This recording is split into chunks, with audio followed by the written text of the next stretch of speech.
কাশেম, রাজু হুসাইন চাঁদ এই তিনজনকে সিটিটিসি কর্তৃক গ্রেপ্তার করা হয়েছে। মোহাম্মদ সাইদুর রহমান একে ডিবি কর্তৃক গ্রেপ্তার করা হয়েছে।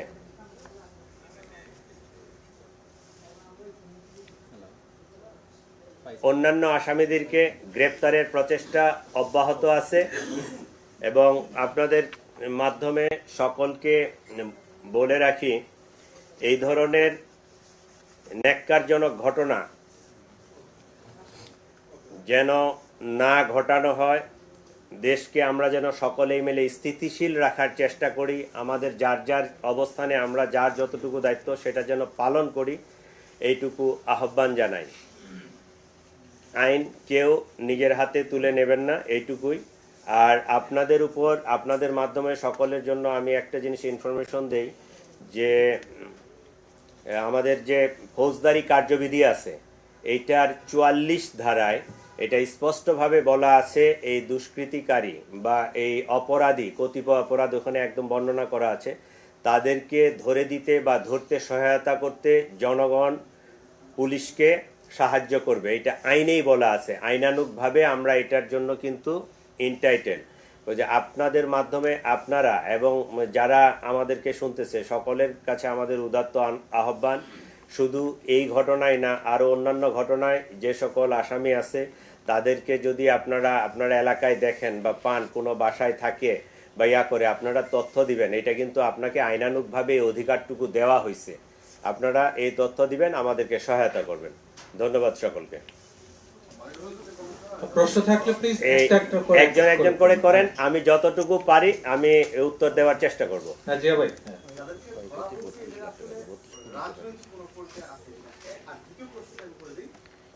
আমরা যতটুকু বিভিন্নভাবে শুনেছি আর কি, আরো গণমাধ্যমের উপর হামলা বা থ্রেটের সংখ্যা রয়েছে।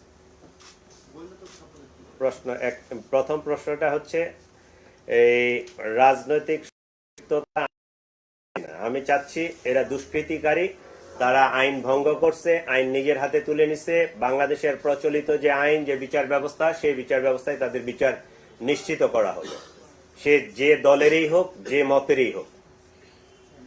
দ্বিতীয় প্রশ্ন যেটা, এটা আপনি কোথা থেকে শুনছেন আমি জানি না, আমাদের কাছে এরকম আপাতত ইনফরমেশন নাই। তবে আমরা যদি এরকম ইনফরমেশন পাই অবশ্যই আমরা সেটাকে কার্ভ করার জন্য প্রয়োজনীয় যে আইনানুগ ব্যবস্থা এটা আমরা নিব।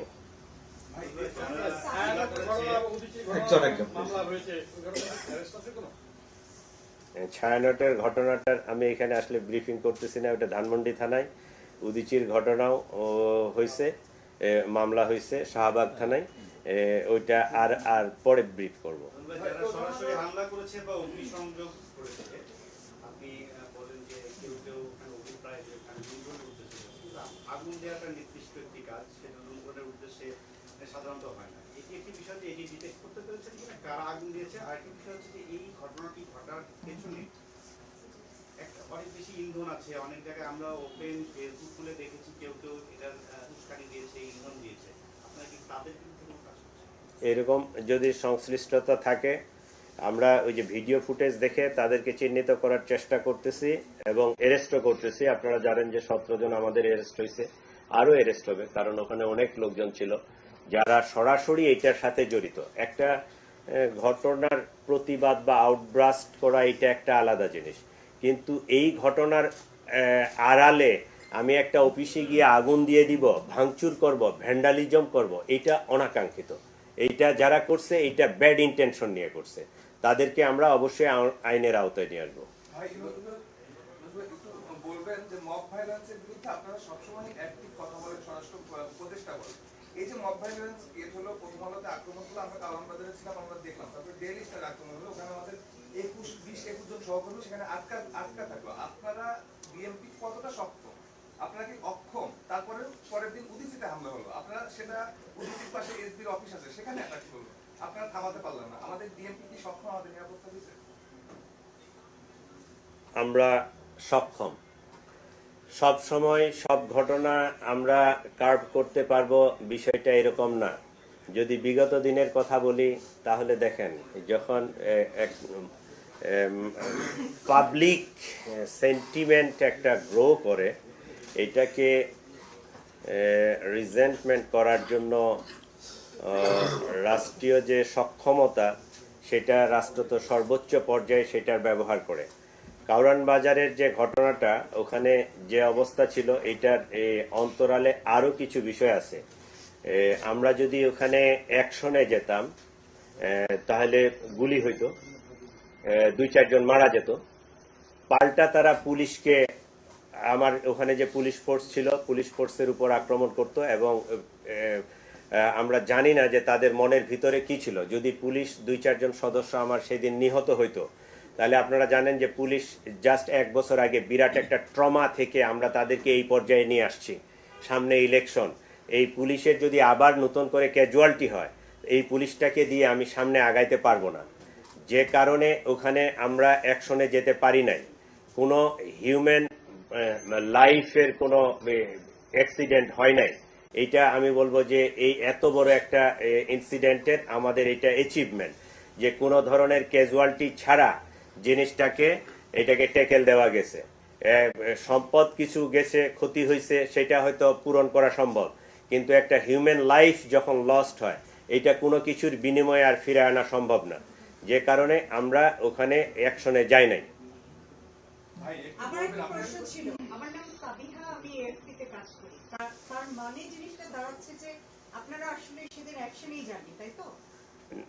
অ্যাকশন গেছি যতটুকু আমরা প্রয়োজন মনে করছি, যতটুকু আমাদের অবস্থা ছিল সেইটা। অ্যাকশন যেটা সর্বোচ্চ অ্যাকশন, যেটা গুলি করা পর্যন্ত যেতে পারতাম আমরা, কিন্তু আমরা ওইটা অ্যাভয়েড করার চেষ্টা করছি। কারণ যে পরিমাণ ওখানে জনবল ছিল, পাবলিক ছিল 4-5 হাজারের মতো, এইখানে আমার 50 জন 100 জন ফোর্স নিয়ে অ্যাকশনে গেলে আমার পুলিশের এবং পাবলিকের বোথ সাইডে ক্যাজুয়ালিটি হওয়ার সম্ভাবনা ছিল।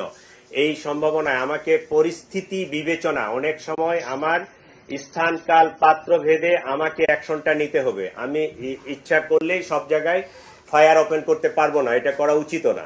ভোর 5টা পর্যন্ত তো ওখানে নানান রকম কর্মকাণ্ড ঘটেছে, তো পুলিশ সেখানে কখন পৌঁছেছে? পুলিশ তো ঘটনার আগেই পৌঁছেছে। তারপরে তো পুলিশ এটা প্রটেক্ট করার চেষ্টা করছে। পুলিশ বাধা দিছে, পুলিশ পারে নাই। পুলিশ এক পর্যায়ে, যে ডিসি তেজগাঁ আছে, পুলিশ এক পর্যায়ে মাপ চাইছে, তাদেরকে মাপ চাইছে করজোরে যে আপনারা এই কাজটা করবেন না, কিন্তু আমাদের অ্যাকশন নেওয়ার মতো সেখানে অবস্থা ছিল না। প্লিজ একটা বেশি প্রশ্ন করবেন না। কথাটা শুনেন, গুলির আগে যে স্টেজ, আমি টিয়ার সেল মারা, গ্যাস মারা, সাউন্ড গ্রেনেড মারা, ওইখানে সেই অবস্থা ছিল না। আমার পুলিশের ক্যাজুয়ালিটি হইতো।